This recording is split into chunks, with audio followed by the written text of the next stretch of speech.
Shalom, perkenalkan kami dari kelompok 3 akan mempresentasikan hasil usaha kami dengan judul Pangsit Balado MMCC. Oke, baik, perkenalkan nama lengkap saya Mariali Abe dengan NIM 23190103 dan juga jabatan saya yaitu sebagai ketua pada kelompok ini. Dan perkenalkan juga saya Sriini Padakari dengan NIM 23190094, jabatan saya seksi pemasaran. Shalom, perkenalkan nama saya Rila Gisela Rasa dengan NIM 23190109. Dan saya Novriani Ernesta Pingdimo dengan NIM 23190085. Shalom, perkenalkan nama saya Christine Murilede dengan NIM 23190105. Salam, perkenalkan nama saya Tri Anandarina dengan NIM 23190097. Jabatan saya di kelompok ini sebagai marketing.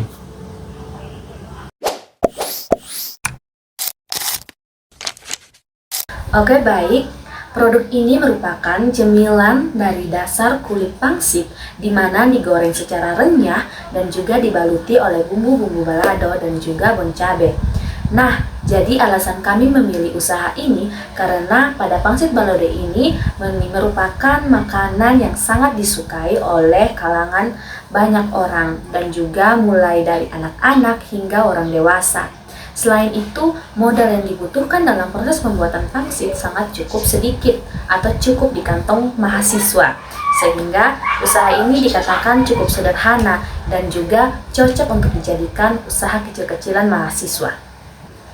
Nah, berdasarkan pemilihan produk pangsit balado ini, di sini ada keunggulan dari produk ini yang menjadi acuan bagi kami kelompok 3 untuk dapat mengelola produk ini, yaitu pangsit balado, di mana keunggulan yang pertama, pangsit balado mempunyai rasa gurih dan pedas yang disukai banyak konsumen.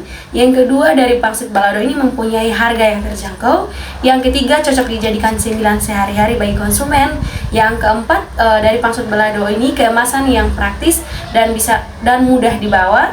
Dan yang terakhir, bahan baku yang mudah diperoleh. Nah, alasan kami memilih produk ini untuk kami kelola. Nah, produk ini memiliki permintaan yang cukup tinggi karena masyarakat menyukai makanan ringan dengan cita rasa pedas dan gurih. Poin yang akan saya jelaskan kali ini yaitu mengenai finansial usaha. Jadi modal usaha kami yaitu sebesar 150.000 dengan frekuensi produksi sebanyak 3 kali yang dilakukan seminggu 2 kali.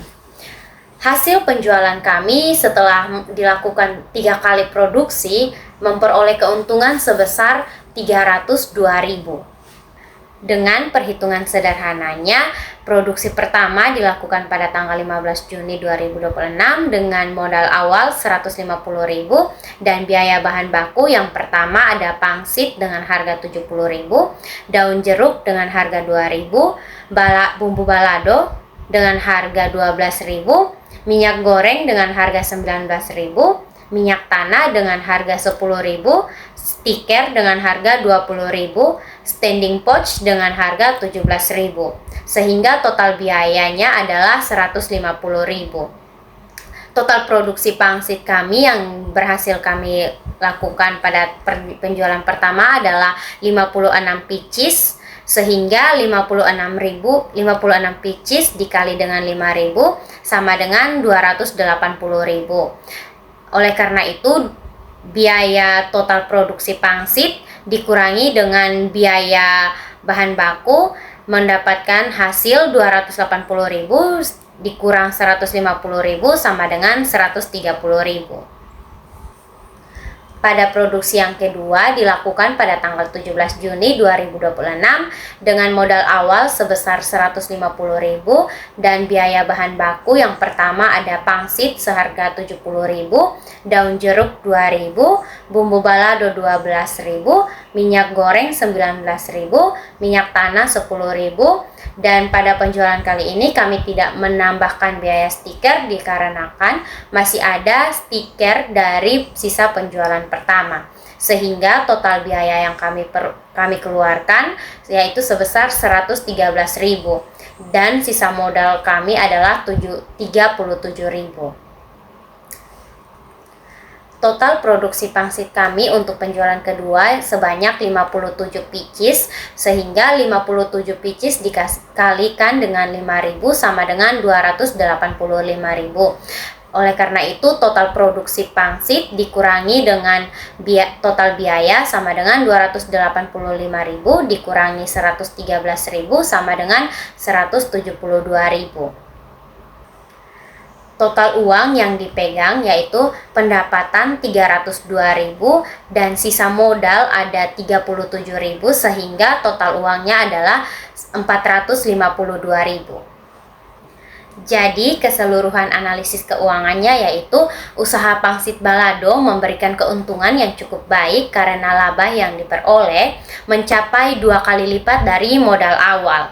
Hal ini menunjukkan bahwa usaha kami memiliki potensi untuk dikembangkan dan dijalankan secara berkelanjutan. Selanjutnya ada hasil penjualan dan juga evaluasi. Nah, berkaitan dengan BIM project yang telah dilakukan, ada beberapa outcomes atau hasil yang diperoleh. Yang pertama itu ada penerimaan pasar yang positif, di mana produk pangsit balado yang diproduksi ini diterima dengan baik oleh para konsumen. Yang mana hal ini menunjukkan bahwa inovasi rasa, yaitu perpaduan kerenyahan pangsit dengan bumbu balado yang khas, itu berhasil mencocokkan selera dari target pasar. Yang kedua itu ada keberhasilan finansial, itu dimana tim dari hasil penjualan itu memperoleh keuntungan sebesar 302.000. Angka itu di luar dari modal usaha sebesar 150.000. Nah, dari laba yang diperoleh ini menunjukkan bahwa pengelolaan modal usaha dan juga harga yang telah ditetapkan itu sesuai dengan sasaran, dan juga menunjukkan bahwa adanya perputaran uang yang sehat atau baik. Ketiga itu ada pengembangan diri, di mana dari project ini dia memberikan kami wawasan atau penambahan pengalaman berkaitan dengan berwirausaha. Jadi tim itu diberikan gambaran nyata terkait bagaimana ekosistem dari dunia berbisnis atau cara terjun langsung dalam berwirausaha. Selain dari hasil penjualan secara finansial yang diperoleh dan juga evaluasi, ada beberapa pembelajaran penting yang diperoleh dari pelaksanaan BIM project ini. Nah, yang pertama itu ada pentingnya kerjasama tim. Jadi tanpa adanya pembagian tugas yang jelas, baik itu bagian produksi, pemasaran, keuangan, dan juga komunikasi yang baik antar tim, itu produk pangsit balado itu tidak bisa diproduksi atau dipasarkan dengan lancar. Lalu yang kedua itu ada pentingnya strategi pemasaran, di mana menjual produk yang enak saja itu tidak cukup. Jadi kelompok itu belajar bagaimana cara mempromosikan pangsit balado agar dapat menarik minat pembeli, baik itu melalui promosi lewat media sosial ataupun juga mempromosikan secara langsung atau mulut ke mulut. Lalu juga dengan bagaimana cara pengelolaan uang yang baik, di mana setiap biaya yang dikeluarkan itu harus diperhitungkan dan juga dipertanggungjawabkan dengan adanya bukti transaksi ataupun struktur belanja yang bisa membuktikan adanya pengeluaran uang untuk pembelian. Lalu juga ada bagaimana caranya menjaga kualitas produk agar pelanggan tetap membeli. Itu dimana kelompok belajar bagaimana cara menghasilkan pangsit balado dengan rasa yang sama dari setiap produksi, dan juga bagaimana menjaga komunikasi yang baik dengan para konsumen agar para konsumen itu mau tetap melakukan pembelian ulang pada produk yang dipasarkan. Di sini saya akan menjelaskan terkait dengan target pasar yang digunakan oleh produk kami. Yang pertama itu adalah target kami itu adalah mahasiswa, yang kedua ada pelajar, yang ketiga ada masyarakat sekitar, dan yang keempat pastinya pecinta makanan pedas. Kenapa kami memilih mahasiswa? Karena yang berada di lingkungan sekitar kami adalah lebih dominan itu mahasiswa. Karena kami sendiri adalah seorang mahasiswa, jadi teman-teman kami itu lebih banyak dari kalangan mahasiswa. Yang kedua pelajar, karena di sekitaran lingkungan kami pelajar itu sangat banyak dan pastinya pelajar itu sekarang itu sangat meminati makanan pedas. Dan yang ketiga itu ada masyarakat sekitar. Karena kami tinggal di lingkup masyarakat atau di antara masyarakat, jadi masyarakat itu menjadi salah satu target kami untuk memasarkan produk yang kami punya. Dan yang terakhir adalah pecinta makanan pedas. Kenapa pecinta makanan pedas? Karena makanan kami itu atau produk kami tersebut adalah produk yang memiliki ciri khas yaitu pedas. Jadi otomatis harus orang-orang yang memiliki minat atau yang mencintai makanan pedas sehingga mereka itu berinisiatif untuk membelinya begitu. Dan selain target kami, ada juga beberapa strategi yang kami gunakan. Yang pertama itu menjual secara langsung kepada teman dan lingkungan sekitar. Jadi kami secara langsung sebagai pembuat produk atau pemproduksi produk, kami langsung mempromosikan secara langsung dan menjualnya secara langsung kepada para konsumen atau pembeli. Yang kedua itu memanfaatkan media sosial seperti WhatsApp dan Instagram, di mana kami sendiri biasa menggunakan media sosial untuk memasarkan produk kami. Apalagi di zaman sekarang itu sedang tren-trennya untuk menggunakan media sosial sebagai salah satu sarana untuk mendapatkan keuntungan atau untuk melakukan penjualan. Dan yang ketiga itu kami memberikan promosi seperti memberikan layanan diskon, yaitu bagi teman-teman yang membeli banyak atau minimal membeli 5 bak produk kami akan menggratiskan 1. Jadi pada saat itu setelah selesai membuat produk tersebut, kami memberikan promosi tersebut dan banyak yang minati karena mereka merasa dengan harga 25.000 mereka bisa mendapatkan satu bungkusnya lagi yang seharusnya 30.000. Dan yang ketiga adalah menawarkan tester kepada calon konsumen. Jadi sebelum kami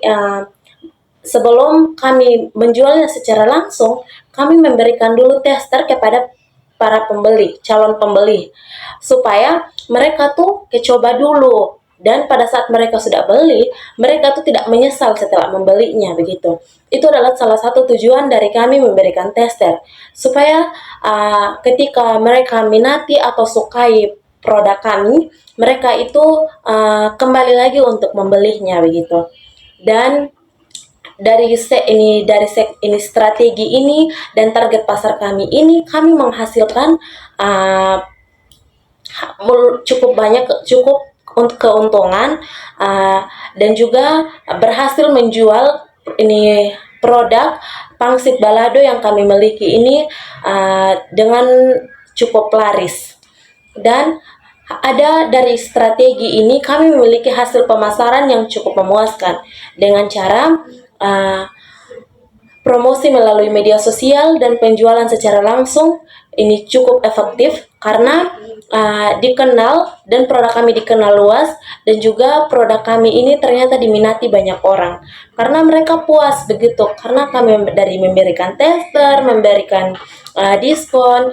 Jadi dari cara kami memasarkan produk kami menghasilkan keuntungan yang bisa terbilang cukup. Sekian hasil presentasi saya ucapkan limpah terima kasih. Oke, baik, yang terakhir adalah kesimpulan. Berdasarkan hasil yang telah diperoleh, usaha pangsit balado punya peluang yang cukup baik untuk dikembangkan karena modal yang kecil menghasilkan keuntungan yang cukup besar. Dengan menjaga kualitas produk dan meningkatkan pemasaran, usaha berpotensi menjadi usaha yang lebih besar di masa akan mendatang. Demikian hasil presentasi kami. Jika ada kesalahan kata mohon dimaafkan karena kesempurnaan hanya milik Tuhan.